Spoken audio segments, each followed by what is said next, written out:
আসসালামু আলাইকুম। কেমন আছেন সবাই? কাছে দূরে দেশে এবং দেশের বাইরে যে যেখান থেকে আমার ভিডিওটি দেখছেন বা শুনছেন, আশা করি আল্লাহর রহমতে সবাই ভালো আছেন। তো এটা হচ্ছে গতকাল রাত্রের ভিডিও। তো এখানে আমি কিন্তু একটু মুড়ি মাখা করতেছি।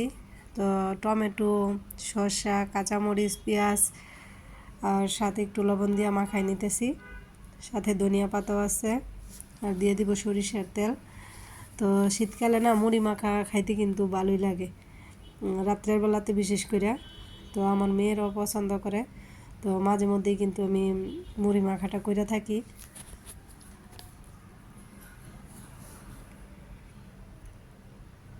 তো আমার কাছে মনে হয় চানাচুর না দিয়া শুধু পেঁয়াজ মরিচ আর কি ধনিয়া পাতা এগুলো দিয়ে মাখাইলে বেশি টেস্ট। কিন্তু আমার মেয়েরা আবার চানাচুর দিয়ে খাইতে বেশি পছন্দ করে। তো বাড়ির কাছেই কিন্তু দোকান দোকান থেকে এইমাত্র মেয়েরা চানাচুর আর নিয়ে আসছে আর কি। আর এই যে বাজারে গেছিলাম, তো এই জায়গায় ডিম আর রুটি নিয়ে আসছি। তো ডিমগুলো একটু ধুয়ে পরিষ্কার করে রাইখে দিম, পরে পানি জ্বললে তো সকালবেলা ফ্রিজে তুলে রাখবো আর কি। তো যারা যারা আমার ভিডিওটি দেখা শুরু করেছেন, প্লিজ একটি লাইক দিয়ে পুরো ভিডিওটিকে কন্টিনিউ করবেন। আপনার একটি লাইক কিন্তু আমার কাছে খুবই মূল্যবান। আপনার মতো আরও অনেকের কাছে আমার ভিডিওটি পৌঁছে দিতে সাহায্য করবে। তো যারা আমার চ্যানেলে আজকে নতুন, চাইলে কিন্তু চ্যানেলটি ভিজিট করে দেখতে পারেন। আপনাদের কাছে যদি এরকম লাইফস্টাইল ব্লগ ভালো লাগে, আমার কথা বা কাজকর্ম কোনো কিছুতে যদি একটু হলেও ভালো লাগে, প্লিজ আমার চ্যানেলটা সাবস্ক্রাইব করে আমার পাশে থেকে যাবেন। নোটিফিকেশন অন করে রাখবেন যাতে ভিডিও ছাড়ার সাথে সাথে আপনাদের কাছে পৌঁছে যায় এবং মূল্যবান সময় বের করে দেখে নিতে পারেন। আর যারা এই কাজটি করে নিয়েছেন তাদেরকে অসংখ্য ধন্যবাদ। তো মেয়ে কিন্তু সকালের নাস্তায় নুডলস খাইব, ছোটো মেয়ে স্কুলে যাইব। তো তো এখনও কিন্তু আমি রান্না বসাইনি। তো নুডলস রান্না করে দিতেছি, নুডলসটা খেয়ে যাব। আর স্কুলে নিয়ে যাওয়ার জন্য কিন্তু রুটিটা আমি একটু ডিম দিয়ে বাজিয়ে দিব। তো ওইটাই দোনো মেয়ে নিয়ে যাব। তো আমি এদিক দিয়ে রুটিটা বের করে নিতেছি, বের করে একটু চাক চাক করে তারপর ডিম দিয়ে বাজিয়ে দিব আর কি।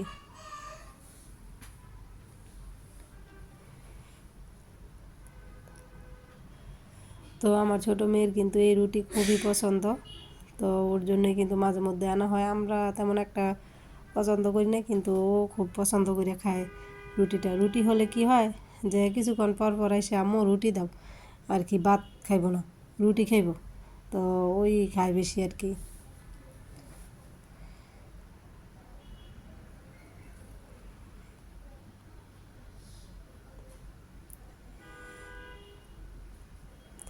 তো মেয়ের স্কুল কিন্তু হচ্ছে সকাল আর কি 8টা থেকে। তো 9:30টার সময় আবার একটু টিফিন টাইম, যেহেতু ক্লাস 3-তে পড়ে এখন।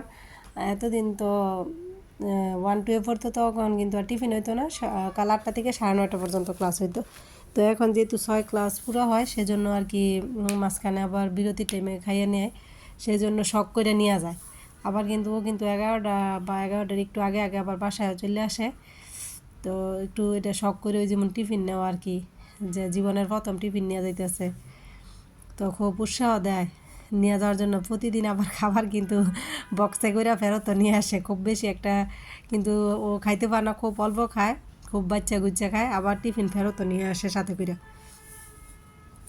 তো এদিক দিয়ে আমি 3টা ডিম নিয়ে নিছি আর রুটিগুলো নিয়ে নিছি। তো আজকে সকালের নাস্তা তো ছোটো মেয়ে তো নুডলস খাইছে, আর ওরা দুইজন আবার টিফিন নেবে। আর আমিও ভাবতেছি যে রুটি আর খেজুরি খেয়ে নিব। তো সকালের নাস্তায় আর কিছু খাবো না, তো একটু পর দুপুরের জন্য রান্না করবো আর কি।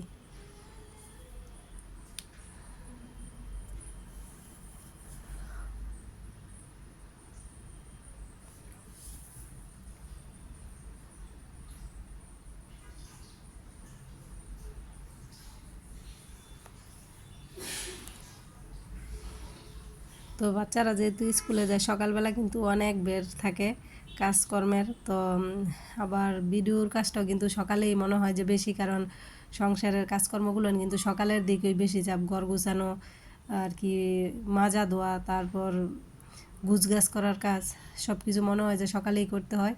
তো ভিডিওর কাজটা সকালের দিকে তো শুরু করতে হয়, আবার বাচ্চাদের স্কুল, সব মিলে একটু ঝামেলা বেশি হয়ে যায় আর কি।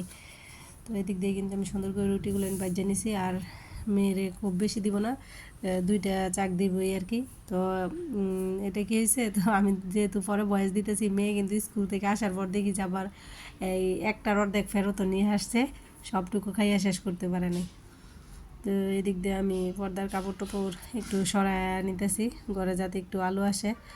আর কালকে কিছু কাপড় চোপড় দিয়ে রাখছিলাম, কালকে আর সেগুলো আর কি গুছানো হয় নাই। তো এখন এগুলো একটু বাস করে রাখবো।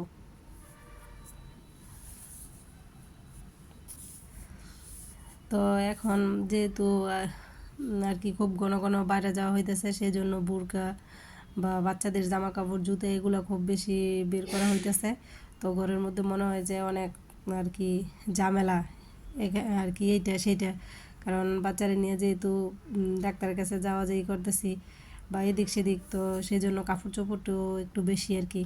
তো আমি যে দিক দিয়ে কিন্তু বোরকা টুরকা গুছাই নিতেছি, সব কিছু এখন একটু গুছাই রাখবো।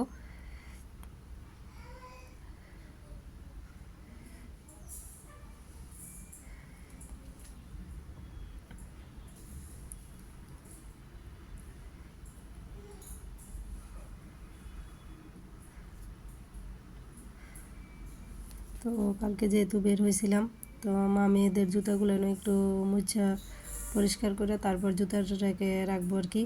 তো এগুলো একটু পরিষ্কার করে নিতেছি। তো এখন পর্যন্ত যারা যারা ধৈর্য সহকারে আমার ভিডিওটি দেখতেছেন, প্লিজ ভিডিওতে একটি লাইক দিয়ে দিবেন। আপনার একটি লাইক কিন্তু আমার কাছে খুবই গুরুত্বপূর্ণ। তো প্রতিদিনই কিন্তু লাইক দেওয়ার কথা বলি। তো যার মনে ধরে খুশি হয় সে হয়তো বা দেয়, যার ভালো লাগে না সে হয়তো বা দেয় না। তো যে কয়েকজনই দেখুক না কেন, তো লাইক তো আর এতগুলো হয় না, খুবই কম। তো আমি কিন্তু ঘরের অন্য অন্য কাজকর্মগুলো গুছাই রেখে এদিক দিয়ে রান্না বসাইতে চলে আসছি।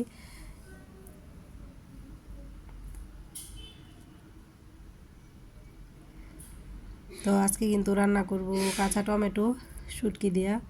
তো কাঁচা টমেটো খাইতে কিন্তু খুবই ভালো লাগে। তো এই জায়গায় কিন্তু আমি পেঁয়াজ রসুন, পেঁয়াজ কুচি করে কাটতে দিছি, আর রসুনটা একটু থেতো করে দিছি, আর হলুদ মরিচ শুটকি দিয়ে ভালোভাবে কষায় তারপর রান্নাটা করবো আর কি।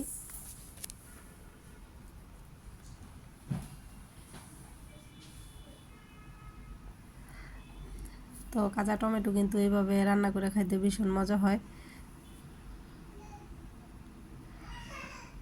তো টমেটোটা কিন্তু আগে থেকে আমি কিন্তু ফাঁপ দিয়ে নিই। তো চাইলে কিন্তু আগে থেকে একটু ফাঁপ দিয়ে নেওয়া যায়। তো আমি এই যে এই জায়গায় কিন্তু বেশ অনেকটুকু আছে, কিন্তু উনার পর কিন্তু আর এতটুকু থাকবো না, রান্নার পর আর অনেকটুকু কমে যাইব। তো আমি ভাপ দিনে এমনিতেই শুধু রান্না করতেছি। এটা কিন্তু আমার খুবই পছন্দের একটা তরকারি। তো আমার বোন ওই দিন আসার সময় নিয়ে আসছিল।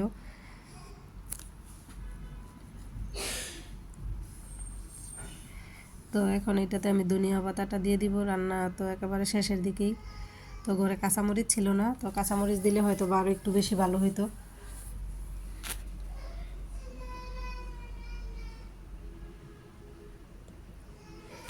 তো এদিক দিয়ে আবার ছেলের খাবারটা একটু রেডি করে নিতেছি আর কি। বক্সের মধ্যে সুজি ছিল, সুজি শেষ হয়ে গেছে, তো ওর বাদাম খেজুর টেজুর এগুলো একটু ডালার প্রয়োজন, তো ডাইলে আবার বক্স বইরে রাখবো। তো সেই কাজগুলোই করে নিতেছি। তো বাইরে থেকে কিন্তু বেশ আলো আসতেছে জানালা দিয়া। তো ওই দিন আমি সুজির জন্য দোকানে গেছিলাম আর কি, বাড়ির পাশেই দোকান। তো আমি ভাবছিলাম যে সুজি নেই, তো আরেক প্যাকেটে যে অল্প কিছু ছিল সেটা আবার আমি দেখি নাই। তো যেহেতু অল্প অল্প করে বক্সে নেই, পরে দেখলাম যে 2 কাগজের মধ্যেই সুজি অল্প অল্প করে রয়ে গেছে। তো আমার মেয়েরে দিয়ে কিন্তু আবার বাজার থেকে আরও 2 প্যাকেট আনায় রাখছি, কারণ দোকানে যাই কিন্তু পাই নাই ওই দিন। তো সেই জন্য বললাম যে বাজার থেকে আসার সময় নিয়ে এসো।